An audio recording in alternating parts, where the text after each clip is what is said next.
మమ్మల్ని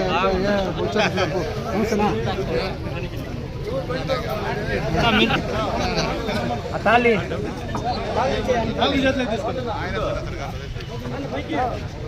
అబ్బే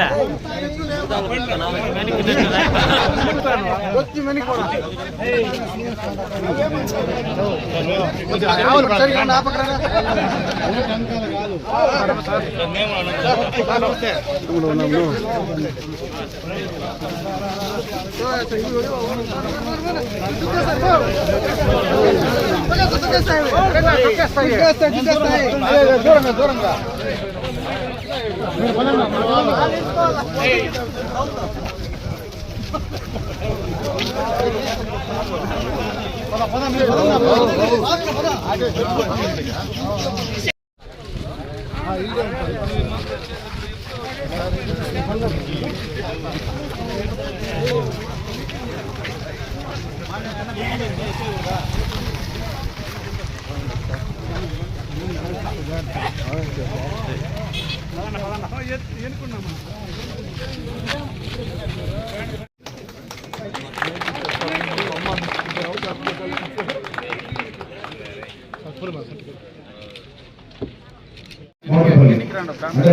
సంబంధించి అదేవిధంగా జైలు గోపురాలు చెన్నకేశవులు గంగాయపల్లి చెన్నకేశవులు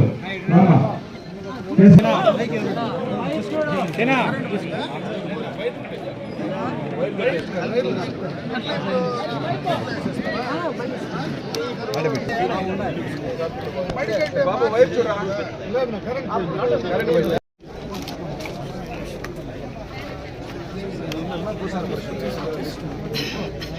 జగదీష్ ఆగ్రేపల్లి జగదీష్ ఏమేమి తక్కువ ఉందని వచ్చింది తక్కువ వస్తే మళ్ళీ సుబ్బన్న ఓకే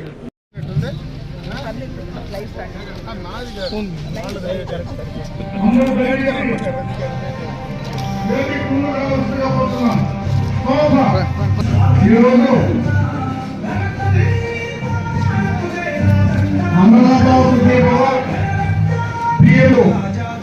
మొదటి విడత పంపిణీ కార్యక్రమానికి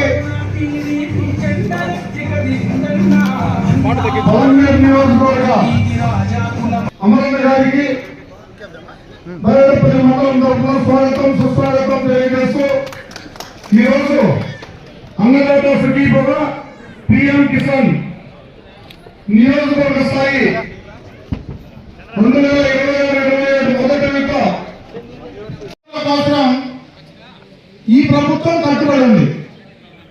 కూటమి ప్రభుత్వం అధికారంలోకి వచ్చిన తర్వాత రైతుల కోసం సంక్షేమమే కాదు, రైతుల వ్యవసాయ ఉత్పత్తులు మార్కెటింగ్ అవకాశాలు సందర్భాన్ని బట్టి పంటను మార్చి చేస్తే ఆ పంటలకు ఏ రకంగా విలువలు ఇవ్వగలమనేటువంటి ఒక మంచి ఆలోచనతో టెక్నాలజీని కూడా అనుసంధానం చేసి ఈ రోజు చంద్రబాబు నాయుడు గారు ఆ కార్యక్రమాన్ని నిర్వహించడం జరుగుతాం.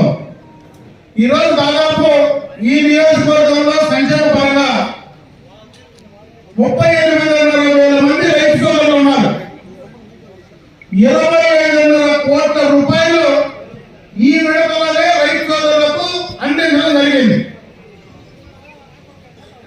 అదేవిధంగా ఇప్పుడే చాలా మంది మాట్లాడారు, రైతు సోదరులు వ్యవసాయం చేయాలంటే నీళ్లు చాలా అవసరం.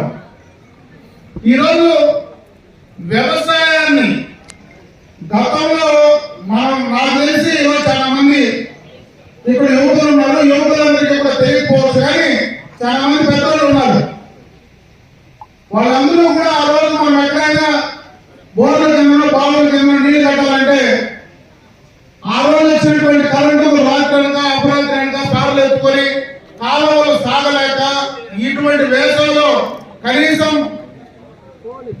ఆగిపోతే ఆ కాలం మడవ సాగే పరిస్థితి కూడా లేనటువంటి సందర్భం గతంలో చూశారు.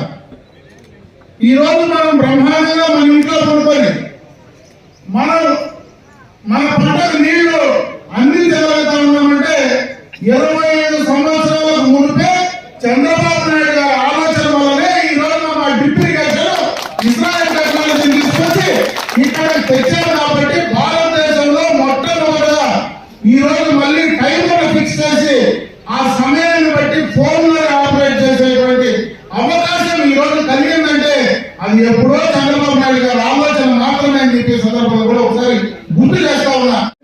అకౌంట్ ఓపెన్ చేసుకున్నా లేదా పోస్ట్ ఆఫీస్ లో అప్లై చేసినా కూడా ఎన్సీపీ ఆటోమేటిక్ గా లింక్ అనేటువంటి జరుగుతుంది. కాబట్టి దీంట్లో భాగంగా ప్రధానంగా ఇప్పుడు ఈ కాన్స్టిట్యూన్సీలో దాదాపు 38,184 మంది రైతులు లబ్ధి పొందుతున్నారనేటువంటి విషయాన్ని మీ అందరికీ తెలియజేస్తున్నారు. ఇది అదేవిధంగా అమరావతి సిటీ వాళ్ళు పాస్బుక్ కలిగిన ప్రతి రైతు కూడా అర్హులే. సో దానికి కూడా ఒకే ఒకటి ఏమంటే కొత్తగా తీసుకోవడానికి ఇంకా మనకి యాక్సెస్ ఇవ్వలేదు. అదొక్కటి తప్ప రిమైనింగ్ అందరి ఫార్మర్స్ కూడా అమరావతి పరిస్థితికి అందుతున్నటువంటి విషయాన్ని సవినయంగా మీ అందరికీ తెలియజేస్తున్నాను. ముఖ్యంగా ఇప్పుడు ఐఎంఎస్ సో అన్నదాత సిక్కింబాబు గురించి క్లియర్ గా అందరికీ అర్థమైంది అనుకుంటున్నాను. గత 15-20 రోజుల్లో మీ అందరికీ కూడా రైతన్న మీకోసం ప్రోగ్రామ్ లో భాగంగా రైతులందరి దగ్గర కూడా రైతు సేవా కేంద్ర సిబ్బంది మీ అందరికీ కూడా ఏపీఐఎంఎస్ యాప్ ఇన్స్టాల్ చేసుకోండి అని చెప్పి పదే చెప్పడం జరిగింది. ఇప్పటికీ జరుగుతున్నాము. రేపటి నుండి రైతన్న మీకోసం ప్రోగ్రాం మళ్ళీ కూడా మొదలు పెట్టడం జరిగింది. ముఖ్యంగా ఏపీఐఎంఎస్ ఇన్స్టాల్ చేసుకున్నట్లయితే భూమి కలిగిన ప్రతి రైతుకు కూడా డిఏపి యూరియా అనేటువంటిది రైతుకే చేరాలనేటువంటిది ఒక ముఖ్య ఉద్దేశంతో ఈ ఒక యాప్ ఇన్స్టాల్ చేశారు. ఇక్కడ ఎవరు కూడా సందేహం అక్కర్లేదు సార్. నిజంగా ఈ రోజు నాకే డైరెక్ట్ గా మా డీలర్లు మ్యాపింగ్ చేసాము, ఆర్ఎస్కే సిబ్బందికి మ్యాపింగ్ చేసినాము. ప్రతి రైతు డేటా కూడా ఏపీఐఎంఎస్ లో కనిపిస్తుంది. మీరు మనం చేయాల్సిందల్లా యాప్ ఇన్స్టాల్ చేసుకొని, ఒకవేళ మాకు యాప్ లేదు, మా దగ్గర ఫెసిలిటీ లేదు అంటే దాన్ని మా ఆర్ఎస్కే సిబ్బంది ఇన్స్టాల్ చేస్తారు. మీకు ఉన్నటువంటి రైతు వివరాలు దాంట్లోనే వస్తాయి. దాంట్లో మీ యొక్క ఎంత ఎకరేజ్ ఉంది, ఏ పంట మీరు సాగు చేశారు, ఇవన్నీ డీటెయిల్స్ అన్ని కూడా దాంట్లో వస్తాయి. అదేవిధంగా వాతావరణానికి సమాచారం, అదేవిధంగా చీడపీడలు, ఇవన్నీ కూడా ఒకే గొడుగు కింద తీసుకురావడం జరిగింది. కాబట్టి ప్రతి ఒక్క రైతు కూడా ఏపీఐఎంఎస్ ఇన్స్టాల్ చేసుకోండి. మీ అందరికీ కూడా డిఏపి యూరియా అనేటువంటిది నీళ్లు వస్తే ఆ నీళ్ల ద్వారా మిగిలిపోయినటువంటి చెరువులన్నీ 100% ఎక్కడైతే గ్రావిటీ పైన నీళ్లు మనం తీసుకెళ్లగలమో అవన్నీ కూడా ఫస్ట్ ఫేజ్ కింద గ్రావిటీ మీద నీళ్లు తీసుకెళ్తాం.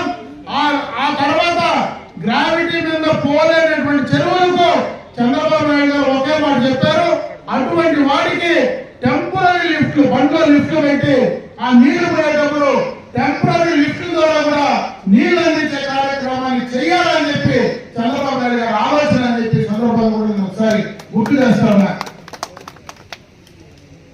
ఈ రోజు మళ్ళా మనకు అప్పుడే ఒక సోదరిమని ఎలిమినో గురించి చెప్పింది, వర్షాలు పడడం లేదు, ఈ సంవత్సరం ప్రిడిక్షన్ ఉంది అంటే వాతావరణ నిపుణులందరూ కూడా ఈ సంవత్సరం దాదాపు 65% వర్షాలు రావని చెప్తా ఉన్నారు. నిజంగా కూడా చాలా ఇబ్బందికరమే. మనలాంటి ప్రాంతంలో ఉండే వాళ్ళందరికీ కూడా చాలా ఇబ్బందికరమైనటువంటి సందర్భం. 2014 నుంచి 19 వరకు చంద్రబాబు నాయుడు గారు ఆ రోజు పోలవరాన్ని కంప్లీట్ చేయాలా, చాలా మంది ఎంతో చేశారు. చంద్రబాబు నాయుడు ఎంతసేపు పోలవరం అంటాడు, ప్రతి సోమవారం పోలవరం డే అని పెట్టి పోలవరాన్ని ఆయన రివ్యూ చేస్తాడు, పోలవరానికి పోయి ప్రతి వారము చూస్తాడని చెప్పారు. నిజంగా చంద్రబాబు నాయుడు గారే 1924 కూడా నిజంగా ఆయన ముఖ్యమంత్రిగా మనం చేసుకోవాలంటే ఈ రోజు ఈ ఎల్నినో గురించి మనం భయపడాల్సిన పనే లేదని చెప్పి సందర్భంగా కూడా తెలియజేసుకుంటున్నా. ఎందుకంటే అదే పోలవరం నిండింటే ఈ రోజు శ్రీశైలం నుంచి గోదావరి నీళ్లు మొత్తం కూడా శ్రీశైలానికి కిందకు పోతే శ్రీశైలంలో ఎన్ని నీళ్లు వచ్చినా అన్ని కూడా మన రాయలసీమ ప్రాంతానికి తీసుకురాగలిగితే ఈ రోజు మనకు కరువు అనేది, మనకు వర్షాలు రాకపోయినా ఎక్కడి నుంచిలో నీళ్లు తీసుకొచ్చే అవకాశం ఉంది. ఆ పాపం మాత్రం కూడా గడిచిన 5 సంవత్సరాల్లో అధికారంలో ఉన్నటువంటి జగన్మోహన్ రెడ్డి అని చెప్పి సందర్భంగా కూడా నేను మనవి చేస్తా ఉన్నా. ఆ రోజు ఆయన సక్రమంగా నిర్ణయాలు తీసుకుంటే పోలవరాన్ని కానీ కంప్లీట్ చేసింటే ఈ రోజు బ్రహ్మాండంగా ఎన్ని ఎలక్షన్లు మనం నీళ్లు 100 ద్వారా ఈ ప్రాంతాన్ని కనీసం నీళ్లు తీసుకొస్తే బోర్డు రీఛార్జ్ చేసుకునేటువంటి అవకాశమైనా మనకు కలిగి ఉండేదని చెప్పి సందర్భంగా కూడా ఒకసారి గుర్తు చేస్తా ఉన్నా. ఇవే కాదు, ఈరోజు డ్రిప్ ఇరిగేషన్ పరికరాలు గడిచిన 5 సంవత్సరాల్లో ఒక్క డ్రిప్ ఇరిగేషన్, ఒక మూల డ్రిప్ ఇరిగేషన్ పైప్ ఇచ్చినటువంటి పాపన ఆ ప్రభుత్వం కూడా. ఈ రోజు ఎస్సీ ఎస్టీలకు 100% ఇస్తా ఉన్నాం, మిగతా వాళ్ళకి పీసీలందరికీ కూడా 90% సబ్సిడీ కింద అందిస్తా ఉన్నాం, చిన్న సన్నకారు రైతులందరికీ కూడా. ఈ రోజు డ్రిప్ ఇరిగేషన్ ప్రోత్సహించడమే కాకుండా వ్యవసాయ యాంత్రీకరణ కోసం కూడా మనం ఈరోజు డబ్బులు ఇచ్చే కార్యక్రమాన్ని చేస్తా ఉన్నాం. అదే కాకుండా రాబోయే కాలంలో, అప్పుడే చాలా మంది వక్తలు కూడా మాట్లాడారు, రాబోయే కాలంలో ఖచ్చితంగా కూడా మనం వ్యవసాయాన్ని మార్చుకోవాల్సినటువంటి అవసరం ఉంది. గతంలో చేసినట్టు ఎరువులు వేసే పూర్తిగా కూడా సారవంతమైనటువంటి నేలను పాడు చేసుకోకుండా, విపరీతమైనటువంటి మందులు కొట్టకుండా ఖచ్చితంగా కూడా మనం ఈ యొక్క వ్యవసాయాన్ని తప్పనిసరిగా కూడా మార్చాల్సినటువంటి అవసరం ఉంది. దాన్ని తప్పకుండా కూడా రైతులు అమలు చేయాలని చెప్పి నేను సందర్భంగా మరొకసారి మిమ్మల్ని అందరినీ కూడా కోరుకోవడం. అంతా కూడా చెనిక్కాయ పంట వేసేది అలవాటు. చెనిక్కాయ పంట వేయడానికి వర్షం పైన ఆధారపడి కొన్ని వర్షాలు సరైన సమయంలో పడకపోతే ఆ చెనికి చెట్టు ఉంటుందో కానీ కాయలు కాసే పని లేదు. ఈ రోజు దానికి సోయాబీన్ కానీ దాల్ కానీ అవి రెండూ కూడా ఈ రోజు కొత్తగా కూడా తీసుకురావడం జరిగింది. తక్కువ నీటితో ఒకసారి వర్షం పడితే కూడా పండేటువంటి అవకాశం ఉంది. దానికి చెనిక్కాయల కంటే కూడా ప్రపంచ దేశాల్లో మంచి రేట్లు ఉన్నాయి కాబట్టి దాన్ని కూడా మీరు మార్చే ఆ రకంగా కూడా వ్యవసాయాన్ని లాభదాయకంగా తీసుకునే పోయే ప్రయత్నం చేయమని చెప్పి నేను ఈ సందర్భంగా కూడా కోరుకుంటా ఉన్నా. ఇకపోతే ఈ రోజు మామిడి రైతులకు సంబంధించి కూడా ఎప్పుడు మామిడి పంట వచ్చినా ప్రతి సంవత్సరం మనకి ఇబ్బందులు నడుస్తూ ఉన్నాయి. ప్రతి సంవత్సరం కూడా రేట్లు రావడం లేదు. ఏదైతే బెంగళూరు కాయకు వస్తే మనం ఆ ఫ్యాక్టరీ దగ్గర నిలబడలేకుండా ఉన్నాం. గడిచిన సంవత్సరం కూడా దాదాపు 8 రూపాయలు ఆ రోజు సబ్సిడీ కింద 4 రూపాయలు ప్రభుత్వం ఇస్తే 4 రూపాయలు ఫ్యాక్టరీ ఇవ్వాలని చెప్పి గతంలో నిర్ణయం తీసుకున్నారు. ఆ రోజు కొన్ని ఫ్యాక్టరీలు ఇచ్చినాయి, కొన్ని ఫ్యాక్టరీలు ఇవ్వాల. ప్రభుత్వం మాత్రం పూర్తిగా కూడా 4 రూపాయలు రైతుల అకౌంట్ లో దాదాపు 300 కోట్ల రూపాయలు ఆ రైతుల అకౌంట్ లో వేసినటువంటి సందర్భాన్ని ఒకసారి గుర్తు చేస్తా ఉన్నా. ఈ రోజు మళ్ళీ కూడా చంద్రబాబు నాయుడు గారు మళ్ళీ కూడా ముందుగానే 4 రూపాయలు దానికి సంబంధించినటువంటి ఇన్పుట్ సబ్సిడీ ఏదైతే ఉందో ఆ యొక్క కేజీకి 4 రూపాయలు ఇచ్చేటువంటి అవకాశాన్ని మళ్ళా కూడా ఆయన ఈ ప్రాంతాల్లో మనందరికీ కూడా కల్పించాలని చెప్పి సందర్భంగా కూడా మీ అందరి దృష్టికి తెస్తా ఉన్నా. ఇవన్నీ కూడా రైతుల కోసం ఈ ప్రభుత్వం కట్టుబడి పనిచేస్తా ఉంది. అదేవిధంగా ఇచ్చినటువంటి మాట నిలబెట్టుకునే ప్రయత్నం ఖచ్చితంగా కూడా ఈ ప్రభుత్వం పనిచేస్తా ఉంది. ఈ రోజు శ్రీశక్తి ప్రమాణంగా కూడా మహిళలందరూ కూడా బస్సుల్లో ఫ్రీగా పోతా ఉన్నారు.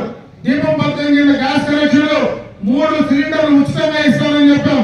ఆ 3 సిలిండర్లు ఇస్తా ఉన్నాం.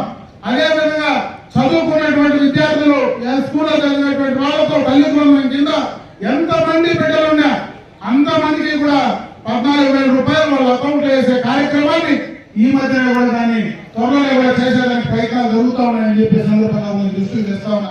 అంతర్గత జలాల గురించి మాట్లాడుతా ఉన్నాం. ఇది ఎప్పుడో 2018లోనే ఆనాడు నేను మంత్రిగా ఈ ప్రాంత శాసనసభ్యుడిగా ఉన్నప్పుడే దాదాపు వీకోటి దాకా కూడా మనం నీళ్లు తీసుకుపోయాం.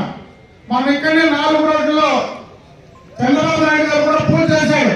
చిప్పిల దగ్గర పూజ చేసిన ఆ తర్వాత అధికారంలోకి వచ్చినటువంటి జగన్మోహన్ రెడ్డి గారు 5 సంవత్సరాలు నిద్రపోయి రామగుప్పం దగ్గర, ఇది బాగా గమనించాలి మనం, రామగుప్పం దగ్గర ఎన్నికలకు 3 నెలల ముందు ట్యాంకర్లో నీళ్లు పోసి రేకులు అడ్డం పెట్టి ఆడ నీళ్లు వదిలే ప్రయత్నం చేసిన సందర్భాన్ని ఒకసారి గుర్తు చేస్తా ఉన్నా.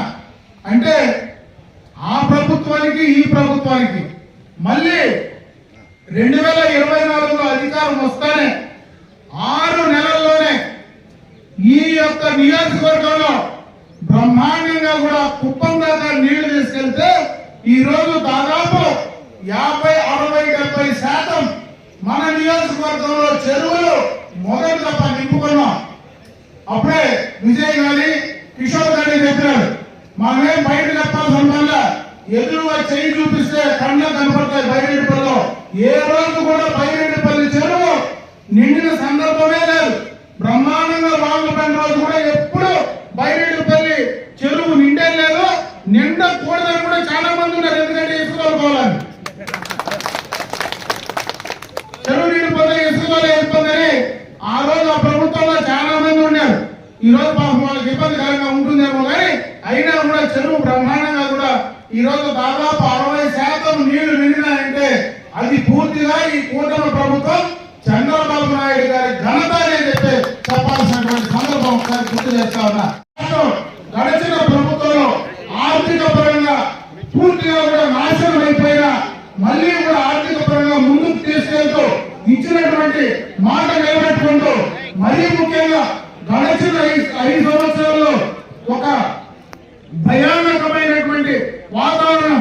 ఆ రోజు భూమి పూర్తిగా కూడా వాళ్ళు రీసర్వే పేరుతో మన భూములు మన పేరుతో ఉంటాయా లేవా అని తెలియనటువంటి పరిస్థితుల్లో జగన్మోహన్ రెడ్డి పొమ్మేసి మన పాస్బుక్ ఇచ్చిన సందర్భం నుంచి కూడా ఈ రోజు ధైర్యంగా మనం మన ప్రజాస్వామ్యబద్ధంగా మాట్లాడి అడిగేటువంటి అవకాశం ఈ కూటమి ప్రభుత్వం కల్పిస్తా ఉంది. కాబట్టి ఖచ్చితంగా కూడా రాబోయే కాలంలో ఈ కూటమి ప్రభుత్వాన్ని మీరందరూ కూడా ఆశీర్వదించాలా. ఇటువంటి ప్రభుత్వం ముఖ్యంగా చంద్రబాబు నాయుడు గారి నాయకత్వంలో ఖచ్చితంగా ఈ రాష్ట్రంలో మంచి జరుగుతుంది. మన నియోజకవర్గానికి సంబంధించి అయితే గడిచిన 2 ఏళ్లలో దాదాపు రోడ్ల పరంగా చూస్తే ఎక్స్టర్నల్ ఎయిడెడ్ ప్రాజెక్ట్ కింద 132 కోట్ల రూపాయలు కంప్లీట్ చేశాం. అదే విధంగా మరి ఈజీఎస్ కింద 70 కోట్లతో ఇంటర్నల్ రోడ్లు కానీ గ్రామాల్లో కానీ అవి కూడా కంప్లీట్ చేశాం. డిఎంఎఫ్ కింద 9 కోట్లతో వాటిని కూడా శాంక్షన్ చేసి ఆ రోడ్లన్నీ కూడా కంప్లీట్ చేసే కార్యక్రమాన్ని చేస్తా ఉన్నాం. ఇకపోతే ఒక ప్రధానమైన కార్యక్రమం రాబోయే కాలంలో మన ప్రాంతంలో ఉండేటువంటి రైతాంగం కోసం మనం ఏదైతే ఈ ప్రాంతంలో హార్టికల్చర్ మనం ఎక్కువ చేస్తామో ఈ ప్రాంతం పూర్తిగా కూడా రైతులందరూ కూడా హార్టికల్చర్ పైన ఆధారపడి ఉన్నామో దాదాపు 40,000 కోట్ల రూపాయలు హార్టికల్చర్ కు ఈ యొక్క 4-5 జిల్లాలు అంటే ఉమ్మడి కూడా కలిపి 5 జిల్లాలకు ఇన్ని వేల కోట్ల రూపాయలు కేంద్రం నుంచి రాష్ట్రం నుంచి కూడా తీసుకొచ్చి దానికి కావాల్సినటువంటి రోడ్డు ఫెసిలిటీ కానీ మార్కెటింగ్ ఫెసిలిటీ కానీ నీటికి సంబంధించిన సాగునీటికి సంబంధించినటువంటి ఫెసిలిటీస్ కానీ అన్ని కలిపితే ఆ పెట్టుబడితో కలిపి 1,00,000 కోట్ల రూపాయలు ఈ రాయలసీమలో ఖర్చు పెట్టాలనేటువంటి ఆలోచనతో ఈ ప్రభుత్వం ముందుకు వెళ్తా ఉంది. దానికి సంబంధించి టెండర్ల ప్రక్రియ కూడా దాదాపు కూడా పూర్తి చేసే కార్యక్రమాన్ని నిర్ణయం తీసుకోవడం జరిగిందని చెప్పి ఈ సందర్భంగా కూడా మీకు గుర్తు చేస్తా ఉన్నా. అదే కాకుండా మన ప్రాంతంలో త్రాగునీటికి సంబంధించి ఎప్పటి నుంచో కూడా గ్రామాల్లో బోర్లు వేస్తే ఆ బోర్లు ఈ సీజన్ ఎప్పుడైనా ఇట్లా కరువు వచ్చినప్పుడు ఆ బోర్లన్నీ ఎండిపోతే మనం మళ్ళా బోర్లు వేసి ఆ బోర్లు వేస్తే ఎలక్ట్రిక్ కనెక్షన్ లేకుండా చాలా సమస్యలు ఎదుర్కొంటా ఉన్నాం. అందుకే ఈ రోజు వాటర్ గ్రిడ్ కింద ఈ ప్రాంతం ఈ రోజు మదనపల్లి, పుంగనూరు, పలమనేరు, కుప్పం, తంబలపల్లి ఈ 5 నియోజకవర్గాలకి 2,886 కోట్ల రూపాయలతో డైరెక్ట్ గా మరి గండికోట నుంచి అక్కడ దగ్గరనే గాలివీడులో ఒక ప్లాంట్ పెట్టి అక్కడ ప్యూరిఫై చేసి ప్రతి గ్రామానికి ప్రతి చిన్న ఊరున్నా కూడా అక్కడ అన్ని కూడా డైరెక్ట్ గా పైప్ లైన్లు 24 అవర్స్ వాటర్ వచ్చే విధంగా కూడా ప్రోగ్రామ్ త్వరలోనే కూడా టెండర్లు పిలవబోతా ఉన్నాం. ఇవన్నీ కూడా ఒక సంవత్సరం లోపల ఈ కార్యక్రమాలన్నీ కూడా పూర్తి చేస్తే ఖచ్చితంగా త్రాగడానికి నీళ్లు కానీ వ్యవసాయం చేయడానికి సాగునీటికి సంబంధించి కానీ అదేవిధంగా మనం పండించిన పంటలు మార్కెట్ తీసుకొని వెళ్ళడానికి దానికి సంబంధించినటువంటి రోడ్డు డెవలప్ చేయడం కానీ ముఖ్యంగా పలమనేరులో ఒక ఇంటిగ్రేటెడ్ మార్కెట్ కావాలనేటువంటి ఆలోచనతో ఈ 2 సంవత్సరాలు పోరాడితే 33 ఎకరాలు ఈ రోజు క్యాటిల్ ఫార్మ్ ఏదైతే ఉందో క్యాటిల్ ఫార్మ్ దగ్గర అడిషనల్ గా ఒక పెద్ద మార్కెట్ యార్డ్ లో మనం శాంక్షన్ చేసుకొని భూమి కూడా అలాట్ చేశాం. త్వరలోనే ఆ మార్కెట్ కూడా అక్కడనే స్టార్ట్ చేయబోతా ఉన్నాం. కాబట్టి హైవే పక్కన ఉంటుంది. అన్ని రకాలుగా కూడా రైతుల కోసం ఈ కార్యక్రమాలన్నీ చేయడానికి ఈ కూటమి ప్రభుత్వం ముందుకు వెళ్తా ఉందని చెప్పి మరొకసారి ఆ యొక్క కార్యక్రమాలు చేసే ప్రయత్నం చేస్తున్నాం. దాంట్లో భాగంగానే ఈ రోజు త్వరలోనే నిన్ననే కూడా మినిస్టర్ గారు కానీ వాళ్ళు మాట్లాడడం కూడా జరిగింది. ఆ కైగల్ది అదే విధంగా మనకు కౌంటింగ్ యాక్ట్ సంబంధించినటువంటి చెక్ డ్యామ్స్ అవి రెండు కూడా ఎస్టిమేట్ వేయమని చెప్పి మళ్ళీ రీఎస్టిమేట్ వేయమని చెప్పి పంపించారు. మనకు డైరెక్ట్ గా మన IMPD